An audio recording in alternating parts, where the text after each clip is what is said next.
So just to give everybody a little a little background of how this came to be. It seems, as so often happens, hockey had something to do with it. But Hockey and Tom Noddy invited us, me and John Olafs, to go do a show in London for the circus school in London. And it was run by a man named Charlie Holland, who was gracious enough to let us stay in his house while we were there. And in his kind of second room, guest room, was like a library of books about music hall and the history of music hall. And so as we were laying there, you know, I'd usually get up, have a cup of tea, and then just start reading. And we would get in very early and go to bed early.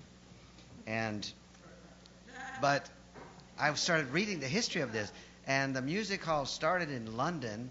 And the guy, I don't remember his name, but he was only 29 years old when he started the first one. And this was a theater that held 1,000 people. Right? 1,000 people. Well, within a few years, there were 20 or 30 music halls in London.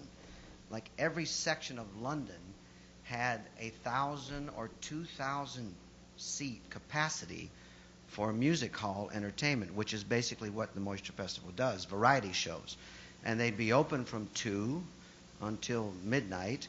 You'd come in after work, you'd come in on your lunch hour, and the shows were always running the entire day. I found this out in those books I was reading. And then it kind of evolved into late night, and that became the pleasure gardens.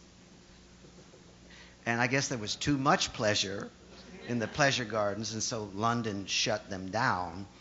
But the notion of variety entertainment in music halls spread until in every city there was 2 or 3 of these music halls, which then became vaudeville in America.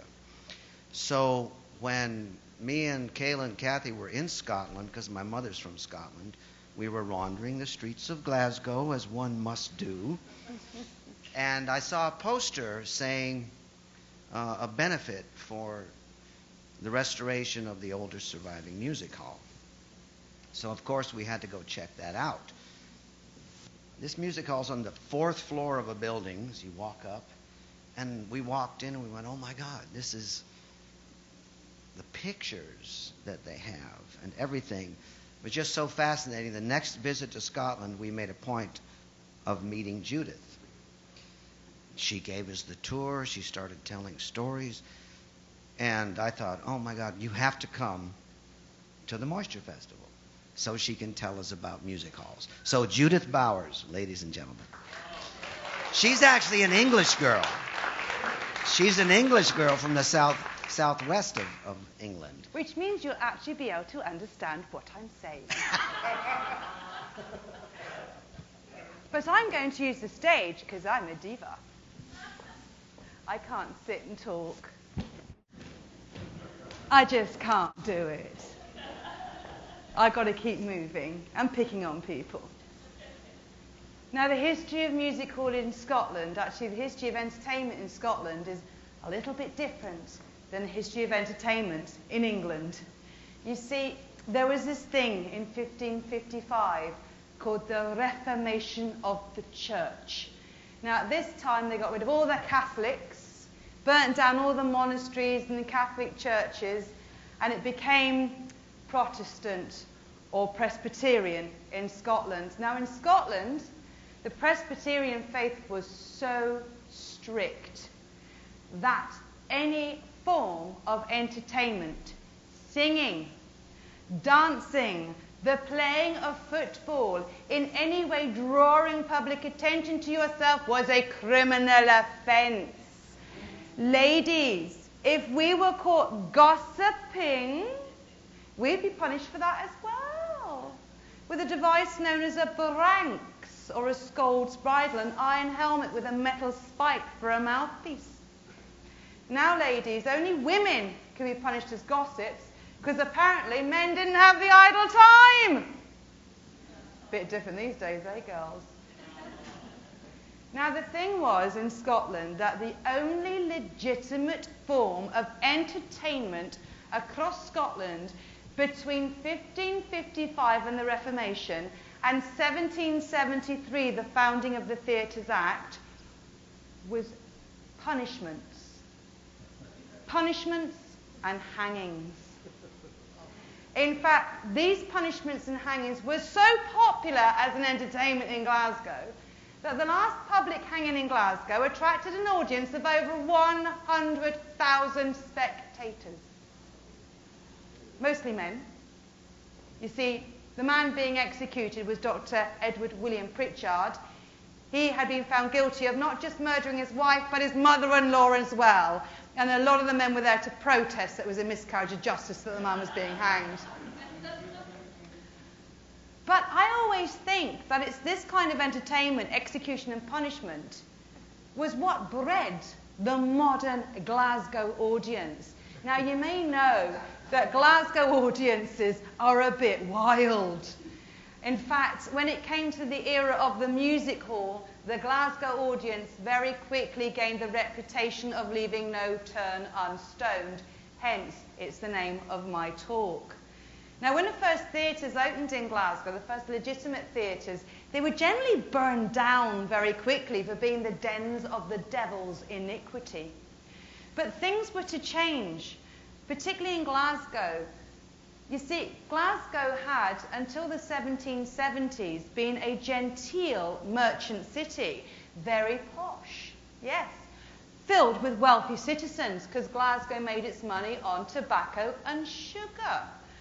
Now, Glasgow in the 1770s had a population, as a result, of 8,000 residents. However, there was a gentleman in Glasgow by the name of James Watt.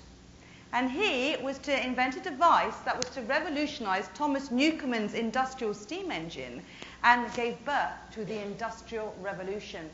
By 1880, Glasgow was becoming the industrial capital of the world. It was rich in mineral resources like coal and iron ore, which was perfect for heavy industry. But of course, these merchants, these delicate gentlemen, were not going to work in the factories, the mills, the shipyards and the coal mines. No! They needed working class scum like me for that kind of thing. And so thousands came from all over the British Isles, the Highlands and Islands of Scotland, Ireland during the potato famine, and as far southwest as my own county of Dorset itself. By 1830, the population of Glasgow was over 300,000 people. Yeah. By 1880, nearly 1 million. By 1900, 1.2 million. Now, when these working classes came to Glasgow, they lived in the most awful accommodation imaginable, and they worked in the most awful conditions. Now, to give you an idea of the accommodation in the 1840s and 1850s, they developed a kind of style of housing called a tenement. Now, of course, you have tenements in America as well today, but our tenement buildings had what were called single ends in them. Now, a single end was one little room in which up to 10 families would live. By the 1930s, one room was for one family. But the housing was so overpopulated, so overcrowded, that you quite literally had to sleep where you could find a space. And quite often, that would be in the back courtyard, on the stairwell, under the stairs, and in the hallways and lobbies. It was not nice. And of course, our working hours were, on average, 11 to 16-hour days in the worst possible conditions.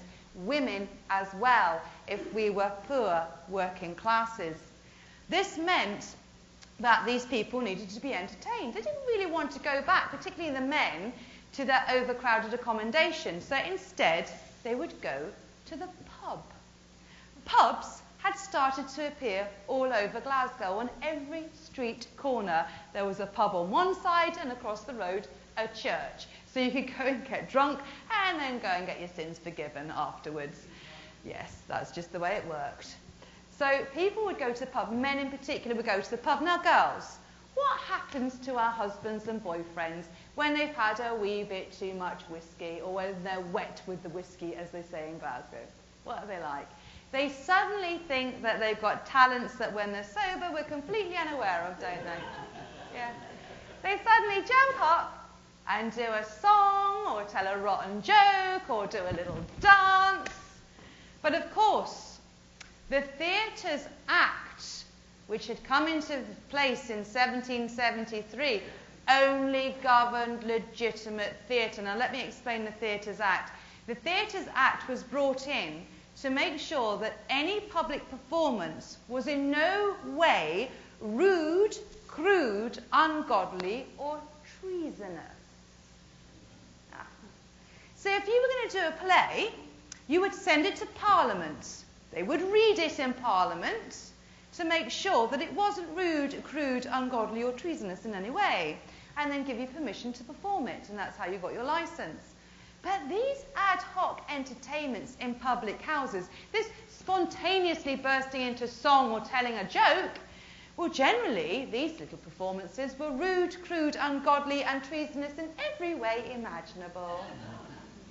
As a result, the government had to find a way of controlling these ad hoc entertainments in the public houses. And so in the 1840s, they issued what was called the Music Hall Act. This legitimized these pub entertainments. In fact, it meant that public houses were now allowed to provide a special back room of a pub, just like this one. Exactly. And in these back rooms of the pub, they would have a platform, a piano, and a chairman. Now, the chairman was there to make sure that the act on stage didn't get out of control, that it remained morally acceptable. Except for they very quickly discovered in the Glasgow music halls that the chairman was there to try and control the audience. Now, in my little music hall opened in 1857, it wasn't behind a pub, it was above a pub on the first floor. So the pub was on the ground floor, and you went up an alleyway, and you went up a very steep, very big steps. In fact, it's such a steep flight that it does feel like you're going a lot higher up the building. So when you get up there, you're trapped. Now, our little music hall, and it's very small, it is about the size of this room. I would say, wouldn't you, Ron? It's about the size of this room. It's slightly narrower than this room, to be honest with you, and not quite as long. So you could fit Britannia's auditorium in here. And, of course, we've got a balcony, a horseshoe balcony. And this little auditorium held 1,500 people. Now, how many does this hold? Imagine this, with a little horseshoe balcony as well, with 1,500 people in it. And they were all smoking, of course, clay pipes, yeah? Now, the auditorium itself was wooden floors, wooden bench seating, wooden walls, wooden kickboarding, wooden ceiling predominantly with a barrel vault that was in plaster, and that helps with the acoustic. It even had wooden boarding over the windows, again, to help the acoustic property of the building. So it was all wooden. Everybody smoked. In fact, smoking was so prolific in our little music hall that the audience frequently complained that they couldn't see the act on stage. Now, how did they light it? Well, of course, this is long before gas, let alone electricity. So it was naked flame. You had floats at the front of the stage, which were naked flames, naked candle-lit flames. And then, of course, you had limelight, very hot, again, a flame. And, of course, it was heated by coal fires, a wooden auditorium. In fact, music halls across the UK had a lifespan of approximately 21 years before they burned down. But that's because they were back rooms behind public houses on the ground floor. The trick to our survival was we were one floor up and very, very packed full of people. See, the other music halls, if a gentleman needed to go out and urinate, do remember, we don't have toilet facilities back in this day. In fact, we didn't have hygiene at all. I mean, imagine, we'll go into smell in a minute. But the other music halls, because the gentlemen could fight their way out into the lane and urinate, they would urinate outside. In our music hall, the Britannia Panopticon on the Trongate, it was one floor up, and once you were up there, you weren't going to get back down again, so you urinated where you stood, boys. And that's why it's the oldest surviving in the world, because it was simply too saturated to ignite. And in addition to that, what happens to wee-wee when it goes off? Well, it produces ammonia. And ammonia is a very important ingredient to killing woodworm. Yes, so we don't have any woodworm in our auditorium either. Yeah. And at this point, I would like you to imagine what it was like in there, you know. And I'm going to add to your imagination here. So you're going to start off with a smell of wee-wee. Wee-wee is a very important aspect of music hall. Music halls, the length and breadth of the British Isles had a small problem, and that was the youth of the day. Teenagers, yes. In fact, in our little auditorium, 500 of our patrons would be, on average, for each show 4 times a day. We would do 4 shows a day, 6 days a week. Were boys, aged between 9 and 13. Now, the boys used to like to congregate at the front of the balcony. They would squeeze in as many boys as they could so that they could urinate over the front of the balcony and try and hit the act on the stage below. Yes. I've got a wonderful report about this, actually, from one of the orchestras. They were actually billed as the 4 geishas, this orchestra, because they were all from the East, Edinburgh, and yeah, the Far East, and they would wear the full geisha regalia, you know, the kimono, the obi, the big black geisha wig, and before they went into the orchestra bar, they would say what was called the geisha's prayer. And the geisha's prayer was that they would pray that the boys above them had full bladders, because if they didn't, it would trickle down their black wigs instead of reaching the act on stage. Yes. Now, of course, you couldn't fit 500 boys into the front of the balcony. So the other boys would find themselves a space at the back of the balcony, never the stalls. That's a big difference between theatre and music hall stalls. If you go to the theatre, you want the stalls, don't you? You want to be down there near the action. No, not in a music hall. In the music hall, particularly in Britannia, they used to refer to the stalls as the penny spits, because the people in the balcony would spit on you, pee on you, throw things at you. So the boys did not want to sit in the stalls. They went to the back of the balcony. Now, of course, from the back of the balcony, they couldn't urinate to the act on stage. If they could, that would be a music hall act, take my word for it. So instead, they would find an ammunition which they could find on every street corner. It was so readily available that the British Isles were in danger of drowning underneath it. This was, of course, horse manure. Horses were used for everything. Transportation, pulling goods, you name it. They used horses before the invention of the internal combustion engine.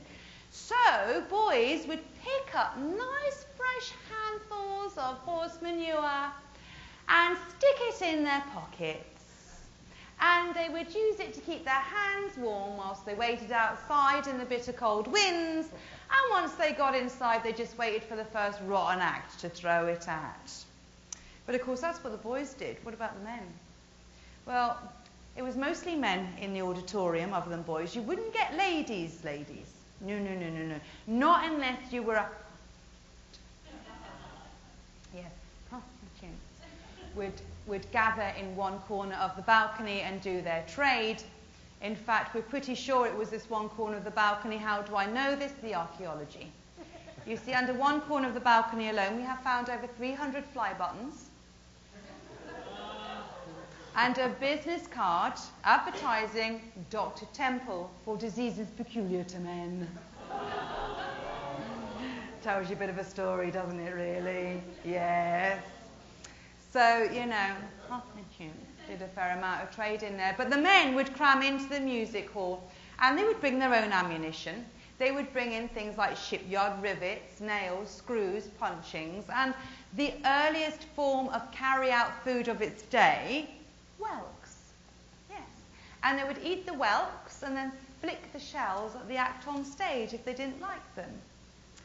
Now, what were the early acts on the stage? Well, the early acts on the stage were the lady dancers, yes. The dancing girls were very, very, very popular because they did high kicking. Now, I'm sure you've all seen a can-can or a high-kicking dancer of some description in your lifetime, haven't you? Well, these high-kicking dancers did it in a slightly different way. Now, do bear in mind, ladies and gentlemen, this is the Victorian era when the ladies covered themselves from the chin to the floor. There was not much skin on view. And men did like a well-turned ankle. But it wasn't the ankle that the men were looking at when the girls were doing the high-kicking dances. Because you see, at this time, ladies wore great big crinolines. And in order to go to the toilet, they couldn't pull down their knickers. So they had open bloomers. Yes, these are bloomers. Mine are safe, but they did not. But the Victorian bloomers had no crotch in them. So when the ladies were kicking up their legs, the men were looking considerably higher than the ankle. Yes, John Brand, the first manager of the Britannia Music Hall, has a reputation for having the sauciest dancing girls on the music hall stage in Glasgow. So famous was the Britannia for its nudity that there was an emergency meeting of Glasgow City councillors. You see, one councillor declared that the nudity to be seen in the Britannia Music Hall and the other music halls of the East End of Glasgow was single-handedly contributing to the moral decay of the East End working classes, and therefore it should be ordered that not even a leg of mutton should be hung in a butcher's window without being properly dressed. And so the hysteria about piano legs began, which is why pianos are quite often built with no piano legs these days. Yes. You see, Mark would have a fit of sexual apoplexy if he saw a curvaceous piano leg, wouldn't you, dear? Yeah, exactly. Now, women were already having 10 to 15 children on average. We didn't want our husbands getting too over-sexually stimulated, did we, girls? No. 15 children was quite enough, thank you very much. So they started at this time to police the music halls. They did indeed. In fact, what they would do is they would send the police in randomly to investigate all of the music halls around Glasgow and make sure that there was nothing naughty going on the stage. Now, John Brand was a clever man. He used to post a boy down on the street, down on the corner of Trongate and King Street, and the boy was there to watch for the bobby coming. As soon as he saw the police officer on his way up the street, the little boy would run as fast as his legs could carry him upstairs, tell the stage manager the police were on their way, and of course the stage manager would pull off whatever salacious act was on the stage and pull on a sweet little juvenile just like me. So when the police came up the stairs, there was a cute little juvenile on the stage, and all the audience were going, "Oh, look at the Wayne, isn't that cute?" Yes. Of course, as soon as the bobby disappeared again, the child was hooked up the stage and the salacious act shoved straight back on again. And that's how John Brand managed to avoid the legislation. However, it was very stressful for him. So in 1868, he decided to give up on the Britannia Music Hall altogether, and he sold it to the Rosboroughs, Mr. and Mrs. Rosborough. Now, bear in mind, at this time, it was illegal for women to be in business. It was a criminal offence.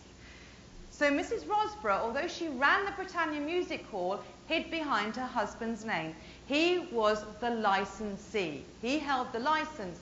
But it seemed that she was very much in control of what happened in the music hall itself. Now, by this time, 1868, music hall was becoming the most popular entertainment of the era. Everybody wanted to go to the music hall, and so they were getting very, very competitive. And it was no longer just singers, dancers, and comics. Now, people wanted to see more in variety. And Mrs. Rosborough had decided that she wanted to encourage women in.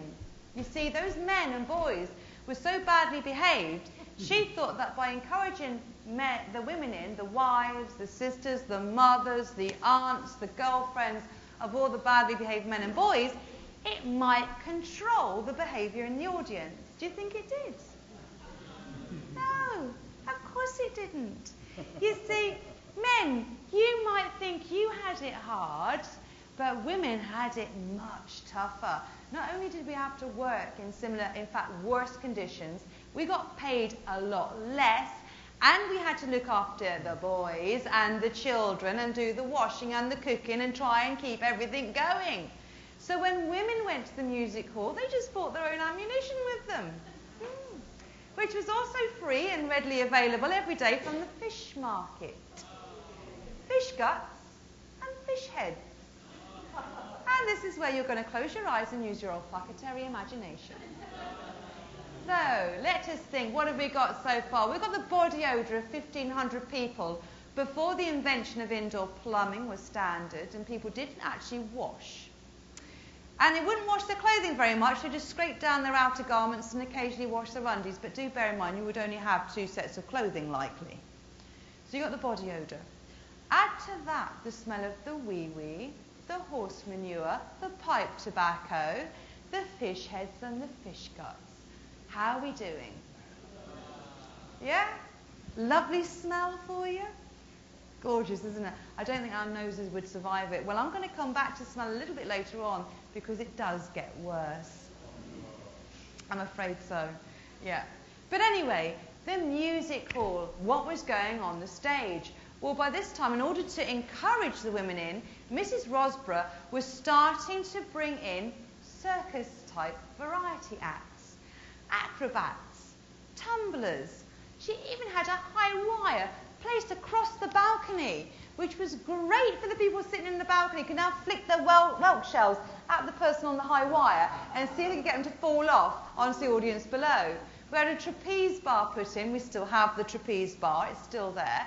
And that meant the trapeze act could swing out over the audience. We had animal acts. I saw a puppy here a minute ago. Where's the puppy gone? Is he still there? Oh, he's still there. Well, animal acts were hugely popular, like the Royal Hippodrome of Dogs and Monkeys. Yes.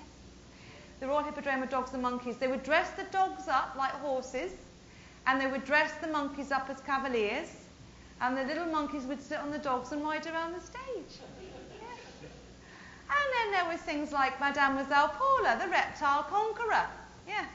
She would hypnotise alligators and snakes on the stage at a time when nobody had even seen an alligator or snake. They were so mesmerised by these exotic beasts that 4 shows a day for 1 week was not enough.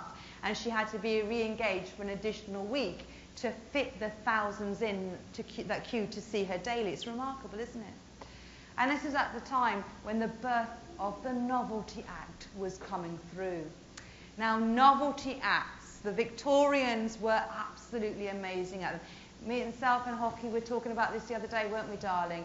One of the greatest novelty acts of the Victorian era, Le Pétomane, the fartists, the farting man. Yeah. The most famous fartiste was a little bit later in the day. He was around in the 1890s to about 1920. His name was Joseph Pujol. He had a very, very talented bottom. He would place a rubber tube up his bottom, and at the other end of the rubber tube he would have a wind instrument, and he would play it. Yeah. Amy G now does a similar act with a kazoo. It's quite phenomenal.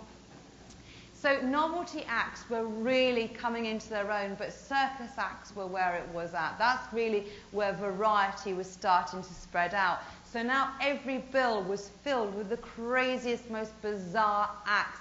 And of course, minstrelsy at this time was coming into its own. Now, I'm sure you've all heard of minstrelsy in this country because it was born during the American Civil War. And in America, it was buffooning black people, not in Glasgow. When a black face appeared on the stage in Glasgow, they just thought it was a coal miner. Because they'd never seen black people. They literally thought it was a coal miner. And so the sort of minstrelsy, the acts that we had would be all sorts of strange people. And One of our great minstrels that used to appear on our stage would dress in a kilt, play the bagpipes and sing Nellie Dean, but with a black face. Yes.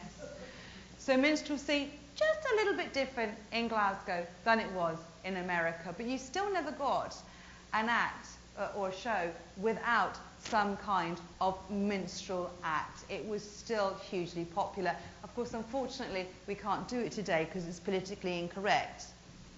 But we're putting it to the kids to see what they think. Should we do it as a historical recreation, or should we not? You know, we're not entirely sure what we're going to do with that one. But anyway, so minstrelsy was coming into its own, and of course, the comics were still popular, and so were the dancing girls. And now music hall performers weren't just performers, they were becoming stars in their own right, just like Hollywood stars today. In fact, our little music hall, the Britannia, had the greatest music hall stars from all across the UK. People whose names you might even not know, but still in the music hall circuit, they're still very famous. People like Dan Leno, Vesta Tilly, Vesta Victoria, Mary Lloyd, Florrie Ford, Charles Coburn, Harry Champion. And over the years, we also had people like Sir Harry Lauder, who made his second professional appearance in the Britannia Music Hall. Now, Harry Lauder was massive over here in the States. He was huge. Wasn't so big, unfortunately, in Scotland. In Scotland, they didn't like the fact that he perpetuated this little character, this myth of the funny, tight little Scotsman who didn't like to spend any money. So in Glasgow, Harry Lauder was not popular. He was pelted with horse manure and urine, bless him. Yes. But we also had other greats perform on our stage throughout the years, which I will come to in just a moment. Now, it seems that Mrs. Rosborough was doing a great job of running this music hall. She had brought it to great success, and by 1881, it was billed as the oldest place of amusement in Glasgow, and we all know why, because it was the only one that hadn't burned down because of all the wee-wee. And it was also billed as the best place of amusement in Glasgow because she was drawing the best and biggest acts. Unfortunately, however, her husband died. And although she vainly tried to keep managing the music hall as a woman, it still wasn't legal for a woman to be in business. So eventually she had to give up and sell it on to William Keane. William Keane was a fairly imaginative kind of guy. He was running a couple of music halls around Glasgow at that time, and he could see the future. Come the 1890s, there was this new thing called electricity. You might have heard of it. Now, electricity was quite a sensation. It had started off by reanimating bodies for medical experiments in about 1810. But by the 1890s, electricity was starting to appear in buildings. And the Britannia Music Hall in 1896 was the 301st building in Glasgow to get the electric light. Now, this electricity meant that he could show two of the latest novelties of the era. One of those novelties was a gentleman called Dr. Walford Bodie, MD. He was from Montrose, so he was a Scotsman, and he travelled the world. His troupe was very popular, and his personal act was an electric act. Now, he did all sorts of things, but my favourite routine of Walford Bodie's was the electric chair. He had a model, a copy of the electric chair from Sing Sing prison that was used in the 1880s, yes. And he put it on the stage, and he would get a volunteer out of the audience and put them in the electric chair. He would then hypnotise them so they wouldn't feel any pain and switch on the electrical current. And according to the Glasgow Herald, the newspaper of the time, he would electrocute the volunteer until the volunteer's face turned black. At which point the electrical current was switched off, and with the vigorous use of slapping, the volunteer again revived. Yes. Anybody want to volunteer for that one when we bring it back? But of course, the other reason why electricity was a bonus, was the other act at the time. It had just started to emerge from France and the UK at the same time in about May 1896. It was, of course, called the animated picture, or cinema, as we call it today. Now, the films first flickered into life on Britannia's stage in August of 1896. Now, you've gathered by now that my audience was a little bit wild, just a tad. Well, it has to be said that the management at that time, Mr. James Anderson, was a little bit cautious about what would happen to the music hall if they showed these silent, flickering images. Bear in mind that the early reels were only 1 minute to 2 minutes long, because that's the length of film that they could produce at that time. So, they engaged for 1 week only a gentleman who had had great success at the Skating Palace on Sauchiehall Hall Street. Now, his name was Arthur Hübner. Now, when I say the Skating Palace, that's exactly what it was. You could ice skate and watch the animated pictures at the same time. Yeah, you didn't sit down, you skated and watched them. Isn't that fabulous? So he thought it'd be a great idea to use this fantastic guy, Arthur Hübner, to bring the animated picture to Britannia just for 1 week, 4 shows a day, just to see whether the audience would like it or not. Well, Arthur Hübner knew the reputation of the Britannia audience. He knew they were wild, so he was very careful in the films he selected. He showed, for example, Buffalo Bill's Wild West Show. Buffalo Bill had been in Glasgow just a couple of years previously and had been hugely popular, and Glasgow loved a Wild West show. To this very day, they love a Wild West show. He also showed a comic scene in a restaurant to appeal to their sense of humour, soldiers marching to appeal to their patriotic nature,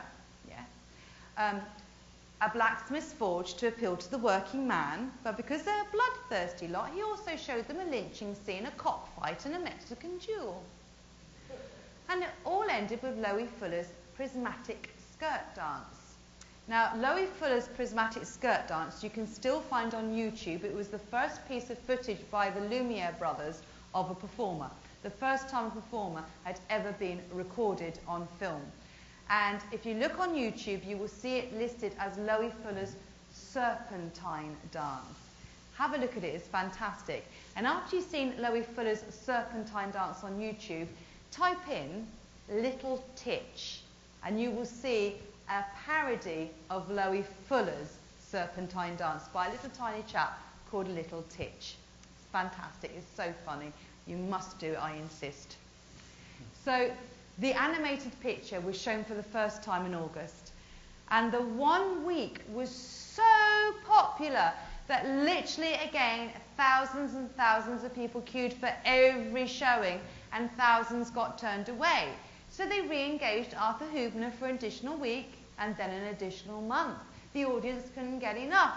And so by January of 1897, William Keane engaged Arthur Hübner as the new manager of the Britannia Music Hall. James Anderson was just taken away out of the picture for the moment. So Arthur Hübner decided in January of 1897 to rename the building Hübner's Anomatograph. Except for nobody could remember Hübner's Anomatograph and called it the Old Brit instead. Now, of course, it was very old by this time, and we're now racing towards the 20th century. When in 1857 it was the darkest time in British social history for the working classes, it was the toughest time in the social living conditions and in the working conditions. Infant mortality was very high, and so was ours. I mean, our average lifespan was 35 to 40 years. 40 was regarded as old age for the working classes in the Victorian era.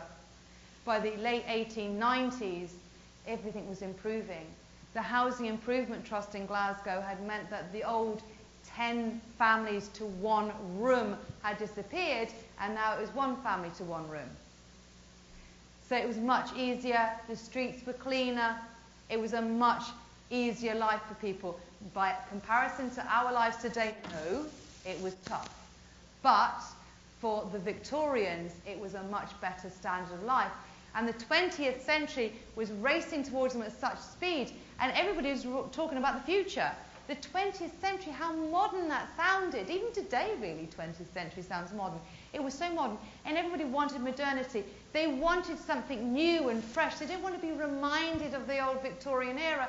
So it seemed that the Britannia Music Hall was going out of favour because it smelled, and it was wooden, and it was creaky, and rats ran between your legs, and you scratched with the fleas and lice of the people sitting next to you, where variety theatre was suddenly beginning to birth. Come 1905, there were variety theatres all over Glasgow. Now, variety theatre, if you like, is the bridge between legitimate theatre, where you would see Shakespeare, and music hall, where you see turns, because there was no turn on a music hall stage longer than 10 minutes. That was the rule. So variety theatres kind of met in the middle. You could see entire musical shows, for example, and you could also see variety, just like the music hall. But these variety theatres, like the King's, the Coliseum and the Pavilion in Glasgow, for example, these were beautiful buildings with ornate auditoriums. They had upholstered seats instead of wooden benches. They had carpets on the floors. They had wallpaper on the walls and toilet facilities. That was a real novelty. So everybody was flocking to the variety theatres, and it looked like the old Brit was going to close, even though it had the electric light, even though it had the cinematograph. Nobody wanted to go there anymore. Oh. But, fortunately, in the December of 1905, a hero appeared on the scene. Before the building could be closed forevermore, a young man who billed himself as A.E. Pickard Unlimited of London, Paris, Moscow and Bannockburn arrived. Yes, he was in fact from Bradford in Yorkshire, and he was a showman. And he was inspired by the great American showman, P.T. Barnum. He'd seen Barnum when he was a child, and he'd been inspired. So when he came to Glasgow, he'd taken over a waxworks on the corner of the Trongate called Fell's Waxworks. He'd spent so much money on it, though, that he was now skint. So he asked if he could take over the Britannia Music Hall. He had a plan. He was going to link the two buildings. So this Yorkshireman by the name of A.E. Pickard took over the management of the Britannia Music Hall. He closed it in the January of 1906. And whilst it was closed for several months, the people of the Trongate watched in fascination as this eccentric young Yorkshireman took all sorts of strange and bizarre objects, cabinets, potted plants, strange things in cases, up the stairs into the music hall, but nothing seemed to come back down again. So, when he opened the doors on July the 9th, 1906, to the new audience, they literally flocked in their thousands. And they must have been very disappointed when they came into the music hall and not even a lick of paint had touched the walls. It was the same wooden benches, the same rats running between your legs, the same smell of pee and poo. It was upstairs that he'd made the modification. You see, there's an attic space. The actual auditorium was on 2 floors. There's what you would call the 2nd floor and 3rd floor. And up on the top floor, in the attic, he had added a rooftop carnival with 17 entertainments of the age, including Love in a Tub, Aunt Sally, Hook 'em Up, Pipe Breakers, Coconut Shies, What the Butler Saw for the men to see the naughty Parisian ladies taking their clothing off. And just at that crucial moment, you would run out of money. What a scam, bringing those back. And of course, for the ladies, we had fortune-telling machines. But that wasn't all he had in the attic. He also had tableaus in wax of the most popular characters of the day, which of course was the most famous murderer of the time and the British royal family together. And in addition to that, he had a freak show where he would show and exhibit the latest and most popular freaks of the era. And one of those freaks was the American fat girl, Lucy Moore.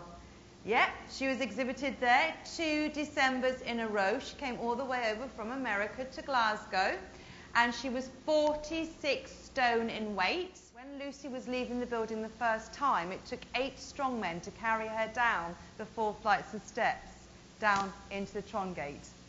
And in the Tron Gate was waiting a hackney carriage. It took them 40 minutes of huffing and puffing to shove her into this hackney carriage. And once they got her in it, she was so heavy she promptly fell through the floor. So it took them another hour of huffing and puffing to pull her back out again. They put her up in a lodging house overnight, and they sent the carriage to Springburn Works to get a reinforced bottom. It came to collect her the next day and conveyed her quite safely to Central Station, where she caught the train to Blackpool for her next engagement. So there you go, Lucy Moore, the American fat girl, appeared twice at the Britannia Music Hall. But that wasn't all A.E. Pickard done to the building. So now A.E. Pickard has got a music hall with cinematograph, a rooftop carnival waxworks and freak show. But there was still one space in the building that wasn't being utilised, and that was the basement underneath the public house on the ground floor. It was a vast cellar space which basically looked like a brilliant opportunity for Pickard to put something in. So he thought about it for a while, and then he decided, well, what else could you put in a basement? Why, a zoo, of course. Yes. He kitted it out with 23 animal cages, which housed a 9-foot Russian brown bear. Now, I'm talking the ceiling, which at its highest point is 6'7". He also had a dog-faced baboon. He had chimpanzees. He had monkey houses, bird houses, reptile houses. He had as many animals as he could possibly cram in to this tiny space, basically. Well, tiny for a zoo, let's put it that way. Big basement, but small for a zoo. And that wasn't all he had in the basement either. He also had distorting mirrors, paintings by W. Hogarth, and medieval etchings of Chinese torture. What zoo would be complete without them? And a lady would sit and play the organ to keep the atmosphere nice and light and bright and take your mind off the rotten smell. Now, we're back to smell. Remember all the smells of the auditorium we discussed earlier? Yeah? Do you remember them? Yeah. Well, the basement zoo was so pungent that the people in the audience 2 floors above complained about it. Yeah, imagine what that was like for the poor animals. No wonder the Himalayan bear escaped on at least 2 separate occasions that we know of. Although he used to do that to create advertising and publicity. This is before we had social media. It was before people could really read newspapers that well. So he would do stunts, and one of his stunts was to let the bear escape. Not the Russian bear, that would be too dangerous, but the little Himalayan bear. The first time it escaped, he managed to catch it in the rooftop carnival upstairs.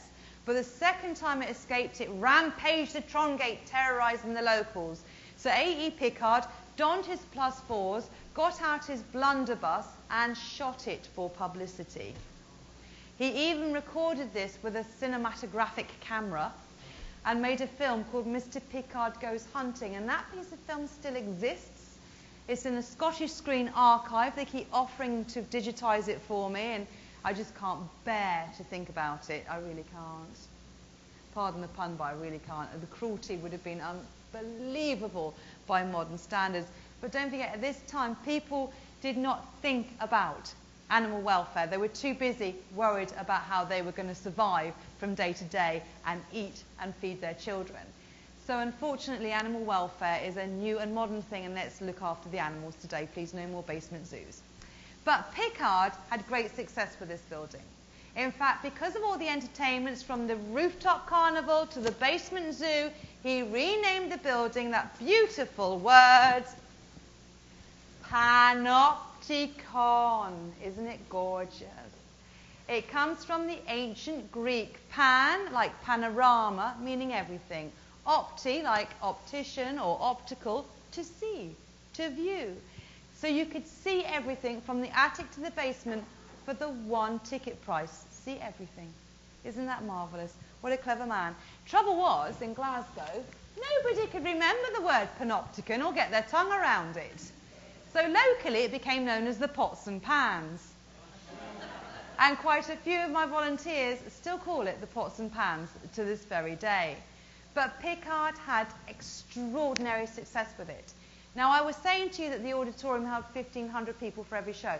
Well, in Picard's time, throughout the building, from attic to basement, he had, on average, 20,000 people visit the building every day, 6 days a week.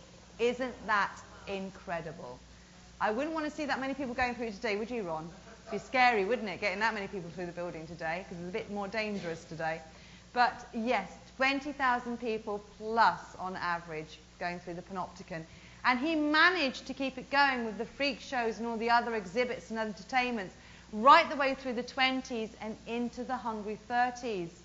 But come the 1930s, Glasgow had fallen out of favour with music hall and in love instead, fully with cinema. In fact, Glasgow had 130 cinemas by 1938. And if you wanted to see the latest Chaplin film, you did not want to watch it in a horseshoe-shaped balcony. You couldn't see the screen. So as a result, A.E. Picard had a choice to make. He either converted the building into an Art Deco picture palace, or he cut his losses and sold it. Fortunately for us, he cut his losses and sold it. In March 1938, the house closed for the final time. All the exhibits were removed, and the auditorium was sealed up behind a false ceiling, or above a false ceiling, which was put in by a new tailors company called Weaver Tawera. Weaver Tawera had also bought out the ground floor public house and used that as their flagship store for Scotland. So upstairs in the stalls became a factory and warehouse, which is why they hid the balcony from view with a false ceiling, because of the great big void space. It was too cold. So people forgot about the Britannia, or did they? Because A.E. Picard had been a very successful showman, he'd also had 3 of Scotland's most famous debut and early performances. One of the early performances that it's famous for was by a young man from Bristol by the name of Archie Leach. Does anybody recognise the name? Of course, he grew up to be Cary Grant. But Archie Leach started off as an acrobatic tumbler, dancer and stilt walker. And he danced in a pair of white tights on the stage of the Panopticon in 1919. Isn't that fabulous? Just a young boy. I imagine that on a regular basis, but don't tell my husband. I think he's gorgeous. My husband's more gorgeous, of course, but Cary Grant was lovely. But then we also have the debut of a man called Jack Buchanan in 1911. Now, Jack Buchanan might not be a name that resonates with you today, but I'm sure you've all heard of Fred Astaire.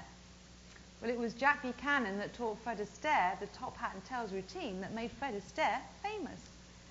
And Jack Buchanan appeared in a couple of Fred Astaire films, including, of course, Bandwagon, which he's most famous for. But our most famous performer, and the reason why our little auditorium lived on in people's memories, was a man who was one half of a comedy duo who was still world famous to this very day, and people still enjoy their movies. The man I'm speaking of was a young man called Arthur Stanley Jefferson, but he's probably better known to you as Stan Laurel, one half of Laurel and Hardy. He debuted in the Britannia, or Panopticon, in July, on July the 23rd, 1906. Would you like to hear his joke? The first ever joke by Stan Laurel. Are you ready for this, Mark? It's not my joke, by the way, it's Stan Laurel's. Stan bought it from a poet's box on the salt market for a penny. And it went like this. I say, did you hear the one about the 2 butterflies? One butterfly said to the other butterfly, I am bothered. I am bothered. Why is that? Said the other butterfly. Because I couldn't go to the dance last week. Why ever not? Said the other butterfly. Because it was a mothball.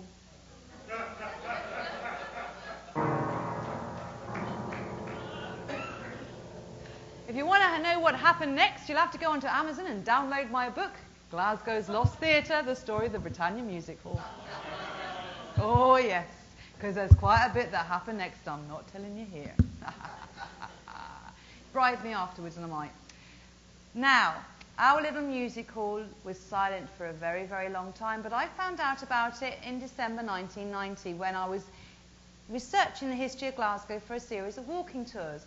And the walking tour I was doing in the Trongate was the ghost tour. And I found out about the freak shows and Stan Laurel's debut. And some people said to me, oh, it's still there. And other people said to me, oh, no, that's long since ripped out. So I decided to investigate. For years, I tried to get in and above the false ceiling. Now, when I first encountered the building, it was a leather clothing shop called the Leather Club. Ladies downstairs, gents upstairs. So I used to go upstairs and I could see the false ceiling, but I could also see that on either side of the false ceiling was a sloped ceiling and columns like the Victorian music hall columns. So I thought, I wonder what else survives. So I would try and sneak through doors that said no entry, private, and then get caught and thrown out of the building. So I'd leave messages for the owner, and the owner would never get back to me, and he was never in when I popped in to visit.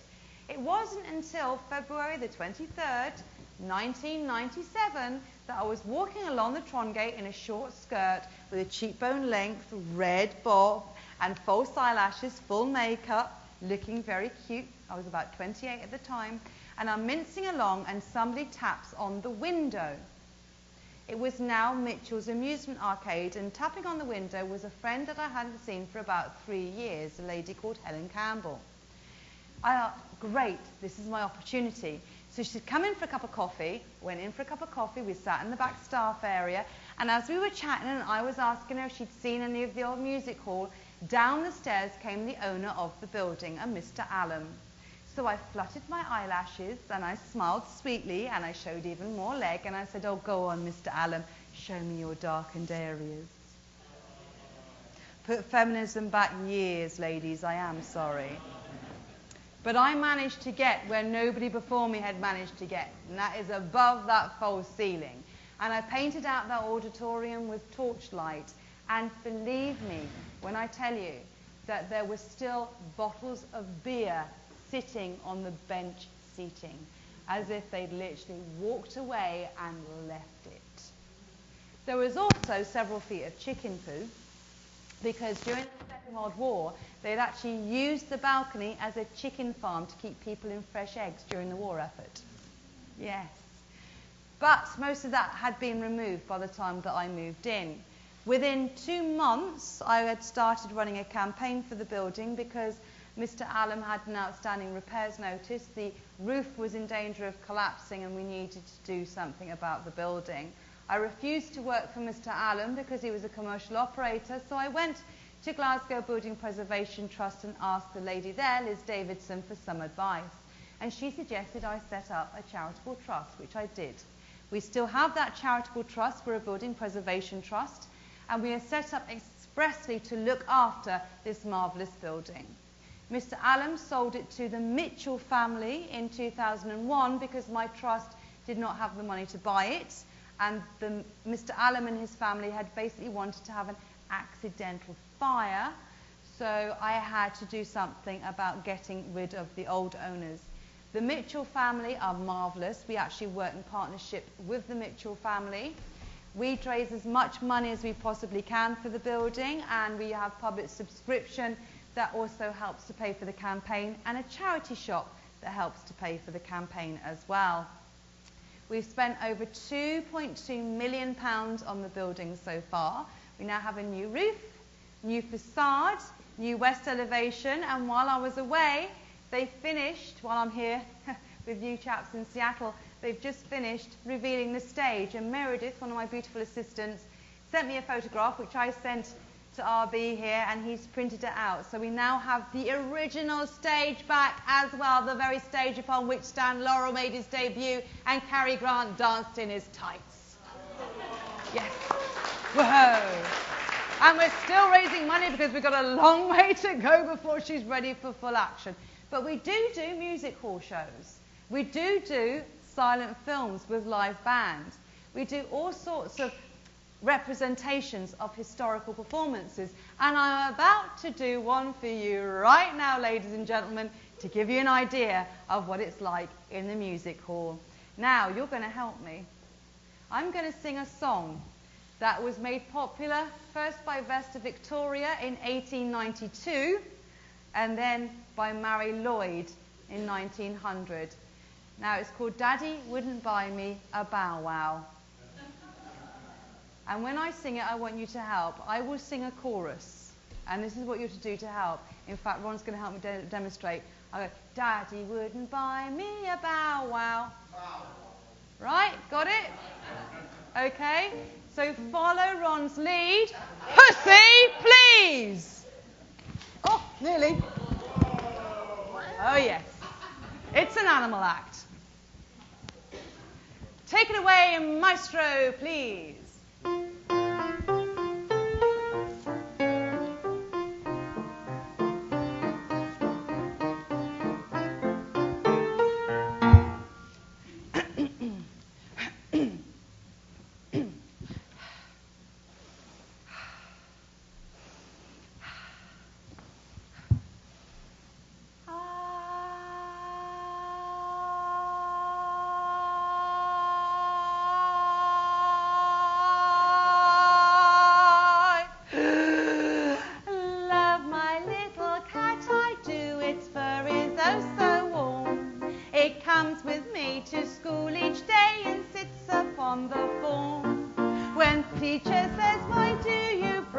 Little pet of yours, I tell her that I bring my cat along with me because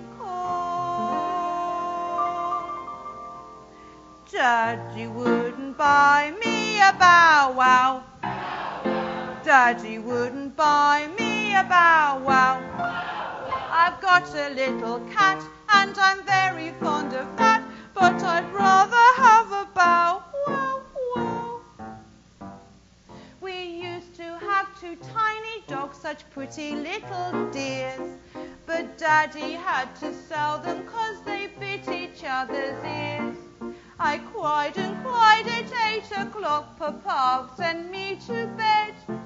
When Ma came in and dried my eyes, I cried again and said,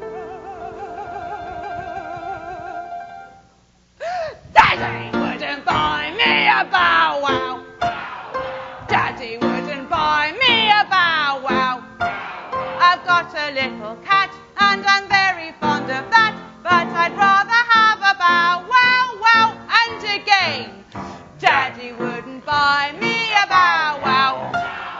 Daddy wouldn't buy me a bow wow. I've got a little cat and I'm very fond of that.